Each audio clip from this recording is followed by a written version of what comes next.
4 दिवसापासून महानगरपालिकाने जो घाट घातलेला आहे आमचा कार्यक्रम हाणून पाडण्याचा किंवा आमच्या ह्या नोबेल क्लॉजला कुठेतरी डिस्ट्रॉय करण्याचा, तर मी सर्वांना विनंती करते की कृपया या सर्वोत्तम कार्यामध्ये, या सामाजिक कार्यामध्ये 350 निराधार विद्यार्थ्यांच्या शैक्षणिक सोयीमध्ये किंवा त्यांच्या घेतलेल्या शैक्षणिक पालकत्वामध्ये कृपया हे राजकारण आणू नये.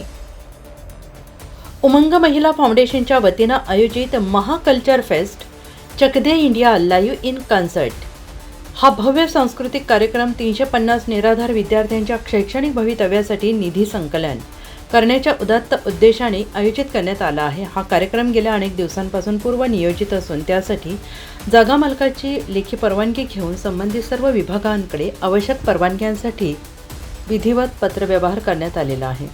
मात्र कार्यक्रम अवघ्या काही दिवसांवर येऊन ठेपलेला असताना नाशिक महानगरपालिकेच्या प्रशासनाकडून गेल्या 3 दिवसांपासून मानसिक त्रास देण्याचे प्रकार सुरू असून या सामाजिक उपक्रमाला जातीयवाद आणि राजकीय रंग देण्याचा परिपूर्ण प्रयत्न केला जातो आहे. ही बाब अत्यंत दुर्दैवी आणि निंदनीय आहे. सामाजिक जाणीवेतून आर्थिकदृष्ट्या दुर्बल आणि निराधार विद्यार्थ्यांसाठी सातत्यानं कार्यरत असलेल्या एका महिला नेतृत्वाला अशा प्रकारे त्रास देणे हे केवळ चुकीचेच नव्हे तर लोकशाही मूल्यांना काळीमा फासणारे आहे. हा प्रकार म्हणजे सामाजिक कार्यात अडथळे आणण्याचे सुनियोजित षडयंत्र असल्याचा आमचा ठाम विश्वास आहे. मला कितीही त्रास झाला, किती अडचणी निर्माण केल्या गेल्या तरी माझ्या शेवटच्या श्वासापर्यंत मी माझ्या सामाजिक कार्यासाठी समर्पित राहणार आहे. कोणतेही राजकारण, दबाव किंवा षडयंत्र माझा संकल्प डगमगू शकत नाही. मी सौ विद्यासागर आहेर, अध्यक्ष उमंग महिला foundation, president growth hill education society. या पत्रकार परिषद, आजची जी पत्रकार परिषद झाली, या पत्रकार परिषदेचा जो विषय होता की आमच्या संस्थेने 350 निराधार विद्यार्थी जे दत्तक घेतलेले आहे त्यांच्या फंड रेज प्रोग्रामसाठी आपण 14 फेब्रुवारी रोजी तपोवन केला मैदान येथे आयोजित केलेला सलीम मर्चंट लाईव्ह कॉन्सर्ट शोच्या दरम्यान प्रशासनाने आम्हाला जो कोंडीत पकडण्याचा प्रयत्न केला आहे, तर त्या कोंडीत पकडण्याचा प्रयत्न किंवा त्याचं निश्चित कारण काय यासाठी आम्ही सर्व आजची ही पत्रकार परिषद घेतलेली आहे. या पत्रकार परिषदेच्या माध्यमातून आम्ही सर्वांना एक सांगू इच्छितो की गेल्या 4 दिवसापासून महानगरपालिकाने जो घाट घातलेला आहे आमचा कार्यक्रम हाणून पाडण्याचा किंवा आमच्या ह्या नोबेल क्लॉजला कुठेतरी डिस्ट्रॉय करण्याचा, तर मी सर्वांना विनंती करते की कृपया या सर्वोत्तम कार्यामध्ये, या सामाजिक कार्यामध्ये 350 निराधार विद्यार्थ्यांच्या शैक्षणिक सोयीमध्ये किंवा त्यांच्या घेतलेल्या शैक्षणिक पालकत्वामध्ये कृपया हे राजकारण आणू नये. मी तमाम नाशिककरांना ही विनंती करते की महानगरपालिकेकडनं प्रसारित झालेल्या सगळ्या बातम्या ह्या खोट्या आहे, कारण त्यांनी आमचा कार्यक्रमच खोटा आहे असं दाखवण्याचा प्रयत्न केला आहे. आपण जर सलीम मर्चंट सरांच्या सोशल अकाउंटमधनं जर गेलात तर तिथनं त्यांनी सोशल मीडिया अकाउंटमधनं त्यांचं रितसर पोस्ट टाकलेली आहे.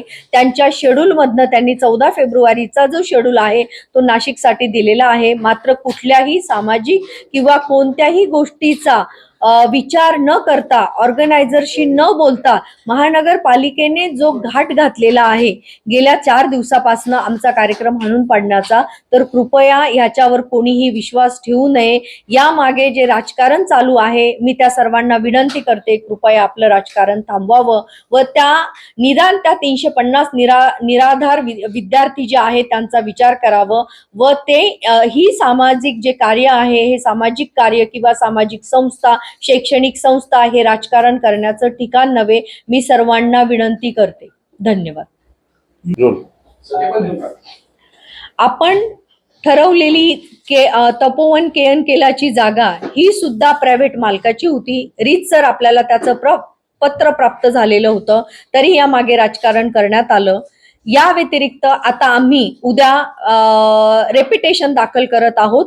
अल्पसंख्याक वतीने पण रेपिटेशन दाखल होत आहे, कारण कुठेतरी या कार्यक्रमाला जातीयवादाचा रंग देण्याचा प्रयत्न कुठेतरी झालेला आहे. संस्थेचं आर्थिक नुकसान यातनं खूप मोठ्या प्रमाणात झालेलं आहे, कारण आर्टिस्ट असेल, टेक रायडर असेल, सर्व गोष्टींना आपण जे अमाऊंट दिलेला आहे तो आपला आर्थिक नुकसानाला जबाबदार कोण, ते आर्थिक नुकसान भरून देण्याची जबाबदारी आयुक्त मॅडम घेणार का, अतिरिक्त आयुक्त नायर मॅडम घेणार का, खत्री मॅडम घेणार का, PRO योगेश कमोद ज्यांनी वेळोवेळी पत्रकारांना बोलावून पत्रकार परिषद घेतली आपल्या कार्यक्रमाच्या संदर्भात, ते जबाबदारी घेणार का, हा प्रश्न मी सगळ्यांना करते. आणि उद्या मी न्यायालयीन प्रवेश प्रक्रिया या संदर्भात दाखल करत आहे. धन्यवाद. उपायुक्त, आयुक्त, पोलीस आयुक्त या सर्वांच्या विरुद्ध आम्ही उद्या न्यायालयीन प्रक्रिया आमची सुरू करत आहोत.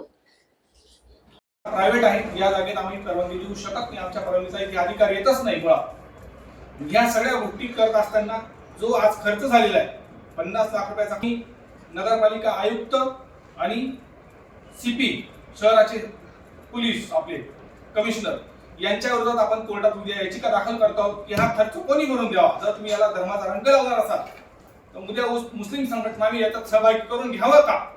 जर तुम्ही याचा जातीचा रंग लावणार असाल, जेव्हा इंडिया मॅच जिंकते त्या मॅच जिंकताना तुम्ही चक दे इंडिया हे सॉन्ग वाजवतात, ते सॉन्ग कोणाचं आहे? ज्या व्यक्तीचा आज राज्यात शो होतोय, देशात सॉन्ग शो होतोय, दुबईला शो होतोय, जयपूर सारख्या सुसांस्कृतिक परिसर आहे, यात सगळीकडे संस्कृती जपली जाते. आपलं जुनं नाशिक असेल, यात आजही रामनवमीची मिरवणूक अति आनंदात काढली जाते, गणपतीची मिरवणूक आनंदात निघते. आमची सगळ्या जाती धर्मांमधून सगळ्या पक्षांचे अनेक महारथी या रमजान मध्ये सगळीकडे सहभागी होतात. याचा अर्थ आपण काय समजा, तुम्ही मतलबासाठी त्या लोकांचा वापर करता आहात का?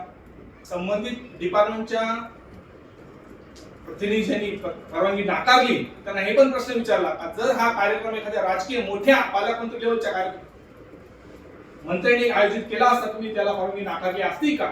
उत्तर महाराष्ट्र न्यूज नेटवर्कसाठी संदीप दोनबळे, नाशिक.